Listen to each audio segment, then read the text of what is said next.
What's up, guys? It's Nyhmnim here, coming at you with my YCS Pittsburgh kind of tournament report thing, if you will. I know it's been a while since I posted. I'm just trying to get settled in from college, just ending and everything. So I'm gonna bring you guys kind of something a little easier for me to do, something I can enjoy, and that's me just talking about Pittsburgh and what the fuck I enjoyed. I played pure Zoodiac for this event. I'm going to go over kind of the deck profile, the exact list I decided to play for the event, and then kind of discuss some changes that I felt would have been beneficial to me at the end. There was a lot of things that I kind of bounced around in my head that could have helped maybe benefit my tournament experience. I was really happy with how I did, though. I did actually significantly well for not playing for a very long time. I hadn't played for at least a year and a half. So playing with physical cards again is kind of a big step. And I actually ended up going X2-1 at the end of day one, losing my last round. I had an X1-1 record up until the last round. In the last round, oh my god, I bricked extremely bad. Like, normally, like, with one Zoodiac monster of any name, you can, like, end up with a Daigusto Emerald and 2 draws, which could normally get you in, like, 2 trap cards, which might be able to make the matchup a little bit more easier. But I won the die roll, and I ended up, for my 2 games, I just drew, oh my god, it was so bad. I drew, like, it was maybe like a hand trap, 2 back row, a bluff, and then just pass both times. I couldn't even do the Emerald combo with any of them. It was just astoundingly bad, which ended up allowing me to go X2-1, which still technically is 16 points, which was enough to day 2, but I just didn't bother going to day 2 because with that kind of record, you can't top 32, and I really see no reason in playing in a day 2 without any hope of top 32, so I just didn't bother with it. So this is the list that I decided to play for the event. I'm going to go over the changes I would make, and I'm also just going to kind of talk about what was good and everything. I ended up really enjoying the event, though. I had a really good time going. I hadn't gone to an event in a very long time, so it was kind of fun playing again. So I'm going to go over the list with you guys and just kind of talk with you, I'm going to level with you guys here. 2 Rapier, obviously, like standard. 3 Whiptail. I never truly realized the power level of this card in particular until after I started playing with it. This card's insane. Like, I beat over Retaliating C with this thing. The guy was shocked. He just, like, he didn't even account for Whiptail banishing his Retaliating C, so he wouldn't be able to get the max C in hand. So just being able to understand those plays and how Whiptail, just how good this effect is, it's insane. It gets over so many problems. 2 Thoroughblade and 1 Ram. I was really happy with these ratios. Some people were playing 2 Ram or 3 Ram even. I think that was a bad idea. I think you should only play 3 Ram if you're playing the kind of hybrid version with the what is it called, the Dracos, because then you can just pop this thing with Diagram and just get so much advantage. I do think maybe that was the correct version to play. I did decide to go Pure. I thought Pure worked actually really well for the event too. Just I prefer the consistency over anything, and that's what I got most of the time, except for that last round though. 2 Thoroughblade was awesome too. I never needed more than 2. I actually bumped it down to 1 for a short amount of time. I forget what I fixed that with over testing and everything, but 2 was perfect. I was really happy with it. I ended up playing then 3 Terratop and the 1 Taketomborg. This was kind of good to me all day. I drew Terratop a lot. I did drew Taketomborg actually a bit too, but this was actually pretty good with me. A lot of people played the Predaplant engine. My philosophy with the Predaplant engine was I would play it, I tested with it, but I would always discard cards that I wanted to keep, like hand traps and everything, and I was just not comfortable with that. I think it's correct to play that, the Predaplant engine, in a deck like, I know Billy Break and Jackie Bernal, excuse me, they ended up playing an Infernoid 60 card hybrid build with it, and I do think it's correct to play that engine in that kind of specific deck, because then I can feel perfectly fine, like, discarding an Infernoid from my hand to get an instant fusion, like, oh, that's, like, the fucking tits. And there was, like, a combo they figured out, John Moore told me, where it's, like, they can make 2 Kagutsuchi Emerald Dryden and get, like, 2 draws off of just the Predaplant dude or something like that, or it was 4 draws or something insane like that. So, like, they technically didn't even need Grass is Greener. It was insane, but, a lot of people told me to try to Predaplant engine, and I just don't think that was the way to go. I was really happy with Terratop. This card's like a +1. It gets so much done. So good. 1 Black Sheep, and that was kind of just like, I guess, the main engine part. Black Sheep, of course, yeah, whatever. Then to the hand traps, I played 3 Ash Blossom, played 3 Ghost Ogre, and I played 1 Maxi. This is kind of like the standard 7 hand traps, as people would call it, and it's definitely correct. These cards were insane all day. Ghost Ogre was retarded. Ash Blossom was just insane as well. These cards just put in so much work all day. Ghost Ogre especially. This card's cool. A lot of Zoo players, you saw the ones at the top tables, more than likely they would summon Rapier and then play around Ghost Ogre, just because if you Ghost Ogre the Rapier, you have to stop your turn there. It was just too good. If you Ghost Ogre at any other point though, it was kind of not as good. Like you could Ghost Ogre. I figured out Ghost Ogring when they made Shakanine and activated the effect was probably the best point, because then at that point they already had their fusion substitute, so they were either forced to make another Zoodiac XYZ and just burn it with fusion substitute, or they were forced to make Dryden stop, or just fusion substitute, make Emerald stop, and not make Dryden. So they put him in awkward situations there, but Ghost Ogring when they activated the Rapier effect was insane. Like, people would just get so upset when you would do it at that point. Maxi, I drew this card a lot. This card won so many games. This card just still shouldn't be a 1, it's too good.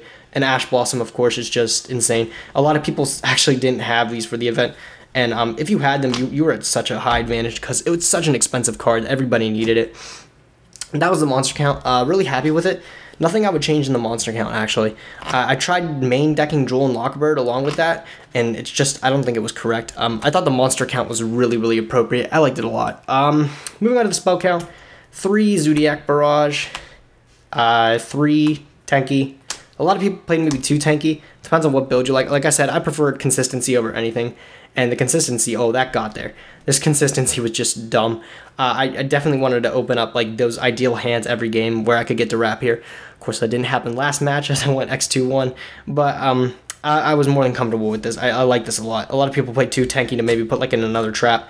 But I wasn't okay with that. I just wanted the max consistency as I could get. I also ended up playing 3 Cosmic Cyclone in the main deck. Oh god, this card was insane. I was totally against main decking this card for the most part. I was like main decking 3 Mind Crush, and I swore that was like the best thing ever. But then I just tried Cosmic Cyclone, and this card was so good. Oh, just hitting any of the True Draco cards before they could activate their effects, hitting like barrages before they could get them when they would summon them and then target itself for its effect and banish it. It was just insane. I won a match straight off on its own just by having 2 Cosmic Cyclone set and being able to hit 2 True Draco cards as they tried to go off. This card is just insane. 3 is great. Even like if you're blind hitting something to make sure your combo can go through, that's just as good. Like, this card was so good. I would definitely, oh my, 3 was the best decision I ever made. This card was insane. I played a lot of mirror matches, and I played a lot of the True Draco, so this card came up really handy a lot of the time. Really happy with this decision. 2 Fusion Substitute. This was a little weird for some people. A lot of people didn't expect the second Fusion Substitute, but you can make the same combo off of 1 card, and maybe even 2 cards, actually. If you make it off of 2 cards, you just get an additional 2 cards if you play the second Fusion Substitute. It's just unfair. Like, the thing is with this is, too, it's like, I discussed it with Alex Sema when I was building the deck with him, and what I found was, after you play the combo the one time, like, the 1-card Rapier combos, Barrage combos, they're just not possible without Fusion Substitute. So the thing is you would play the combo one time and then you wouldn't be able to do it again. So the second one, having the option to do it later in the game was great. During game 2 and everything, you would side it out, but game 1, just having that additional kind of extra push could always put you more in the lead if you were able to get it through. So second Fusion Substitute, I liked it a lot. Even just having like the nut combos turn 1 to be able to get the additional few cards really made this card worthwhile. I was definitely very happy with the decision to play 2. A lot of people didn't expect it though, and I would definitely tell those people, you know, you should try it. It's just insane. The card was really good at 2. I decided to main 2 Chalice. This card was also insane. Card won me many games. Just being able to chalice your opponent to Dryden when they have it on the field and do your combos. Especially when you're in the attrition standpoint and you're kind of top decking for outs. If you draw like a Barrage plus Chalice, being able to get around their Dryden is huge. It's just, that puts you way in the game. It's crazy. I like 2 Chalice. I definitely would keep it. Chalice was an insane card all day, just honestly. Dark Hole and Raigeki were the last 2 spell cards. I was kind of against playing Dark Hole. I was actually playing like Kaijus at first, and then I kind of took them out. I don't know if that was the correct version still moving into it, as Draco Zoo was really popular, but I put the Dark Hole because Alex kind of suggested it, and it was insane. Just having the extra board clear, that no cost where I didn't have to play like the Kaijus or anything, was so great. It was really helpful. And Raigeki was insane too. Just I liked having this amount of board clears, just because going second, you're at such a disadvantage, and these board clears just clear up everything for you. Like even being able to like Dark Hole when my opponent, like in the attrition matchup, where my opponent would just have like a Dryden on board, just Dark Holing or Raigekiing their 1 Dryden was huge too. Getting that thing off the field to be able to put my own combo through and just take advantage of the board, crazy, and I liked it a lot. Last kind of things were trap cards. I played 3 Solemn Strike, Solemn Warning, and then Torrential Tribute. You're not seeing Imperial Order in the main deck. I'm happy I didn't main that. There was like no cards really that I kind of drew and said, I wish this was an Imperial Order. It just never was that way for me. I definitely think like this. I took out the Imperial Order for the 3rd Cosmic Cyclone, and that was probably the best decision I ever made. Just so many opportunities where I would play Imperial Order, like especially in the mirror match, which I expected to play a lot. It would actually end up losing me the game because they would have a way around it or something, or they would just be able to put off their own combo, play around the one Dryden I had or something, and I didn't have enough other back row to figure it out. So, like, I don't know. Imperial Order, it was really rough. It lost me a lot of games in testing, so I ended up just stick with the goods, and these were the goods. This card was insane, actually. Torrential Tribute was probably one of the best cards in the deck. I was just really happy with the trap lineup, the slim one. I know that one of the guys at top, he got second. I think he didn't play any traps. I don't know how I feel about that. The hand traps put enough work on their own, but I don't know. A lot of people like kind of criticize me. I was playing and I was actually playing, like my side deck options were a little strange. I wouldn't side out like the hand traps going 3rd if I knew I was going 1st or something, because I kind of just said to myself, like the hand traps are essentially regular traps that can't be answered. So why would I side them out? Like, I don't know. That's just the way I looked at it, and I always had good luck with those because the hand traps would always win me games. The hand traps are just insane in this game, and people that kind of use the philosophy that I did, where you kind of think of it as they're just back row traps that can't be answered, certainly did a lot better. So I feel that was the kind of the philosophy to look at it as, and that's the one that I used most of the time. Okay, moving on to the extra deck. There's a lot of things I would change with this, so I'm going to go over, spend a little time on this here. It's not that difficult, but let's kind of just take it here. We got 2 Shakanine, 2 Broadbull, 2 Dryden, 2 Mortar, 1 Orbo.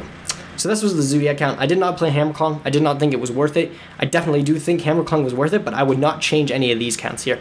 I only thought maybe I would play a 3rd Dryden, because when you're playing the Zoodiac matchup and you get to those grindy parts of the game, having that 3rd Dryden is literally a win. Because, like, most people only play 2. I only played around this guy who I assumed he played 2 from his deck. He ended up playing a 3rd and winning that game just because he played a 3rd solely. The thing is also, is maybe playing a card like Zoodiac combo was correct. I did think later in the tournament, as I played more, that Zoodiac combo is just an insane card, being able to shuffle everything back. I didn't think it was worth the deck slot, but looking back on it, I definitely think it was appropriate to play. Just because like I would always get to the point where I was grinding my opponent out, or I had to have the board advantage to try to win. And if I had combo, I would have won just so many games by default by being able to shuffle all these things back. 2 Shakanine was a little what's the word I'm looking for? Unique, I guess. A lot of people didn't expect the 2 Shakanine. This was insane too, because when you would get into those grindy things, pulling out a Dryden and then stacking into Mortar and giving this thing a material, or just putting a Whiptail under this, oh, it's game, because like this is like essentially that 3rd Dryden that you can get out. This card's insane here. I love this a lot. And also it's a necessity for like the fusion substitute combo. That's just not what it's only for though. Like this card has so much more utility that people don't look and give it credit for. I love this card to death. It's probably one of my favorite cards in the deck.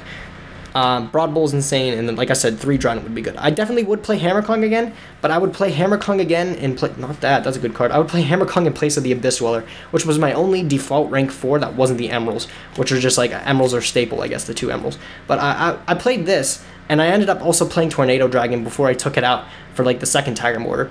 But I made this once against the Mermails, and the guy bricked anyways. Like, there was no reason for me to make this card, but I did anyways, because I was like, oh, I just free win against Mermails. But this card was bad choice. Like, I would play Hammerclong over this. Having that additional name and just the additional utility it would provide would be insane. Either Hammerclong or the 3rd Dryden for Abyss Dweller. Don't play this shit. It's just not worth it. Like, what's the point? I don't know. And then for the rank 3s, I'd play Totem Bird and MX Saber Invoker. This card was dumb. This card was so good. This is probably one of my favorite cards in Yu-Gi-Oh! I say that for a lot of cards, but this card's insane here. I definitely made this a lot in the tournament. I thought I was only going to start making Invoker, just because being able to put through the advantage plays or force out hand traps with this thing, and then if I had to follow up, oh, I could still make a combo anyways off of 1 card. But I ended up making Totem Bird a lot, just because there was a lot of board positions where I could make, where I could what did I do? I had Interrupted Kaiju Slumber, I wiped the board, and then instead of making MX Saber Invoker to try to push through like 2 back row, I just made Totem Bird, and I started punching with my big 33 Kaiju dude, and he just couldn't get around Totem Bird with anything because the back rows were just going to get negated. So this card is just insane. I definitely like this a lot, and there's a lot of scenarios that really put me ahead with this card. So I would definitely play Totem Bird and MX Saber Invoker with the Speedrun engine. And then, of course, this piece of shit card. I brought this card's limited to 1. Probably bought this card out maybe at least 50 times during the entire tournament experience. This card just shouldn't exist. This card's insane. So yeah, that's the extra deck. That's the things I would change about it. I would definitely look into playing combo. Like I said, I would definitely look into playing either the 3rd Trident and cutting Abyss Dweller for literally any other Zoodiac monster. If you're playing pure Zoodiac, just going full Zoodiac is totally worth it.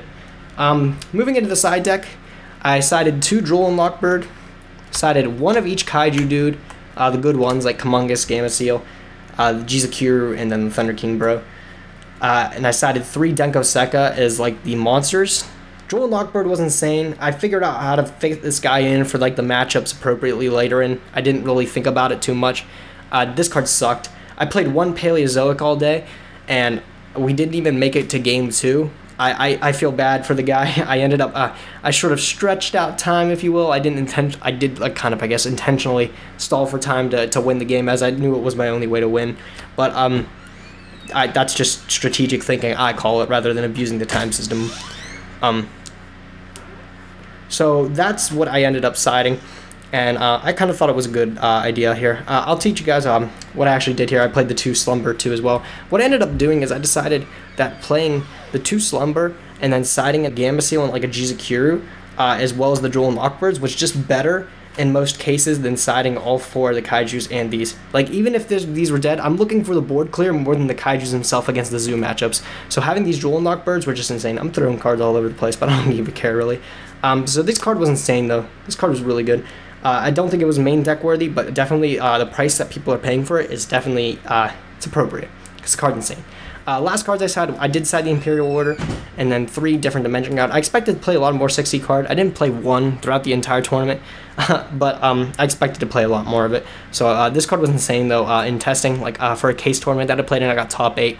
This card single-handedly won me against a game of 60 card deck. So this card was good, and I definitely think that would have gave me the edge if I played any 60 card.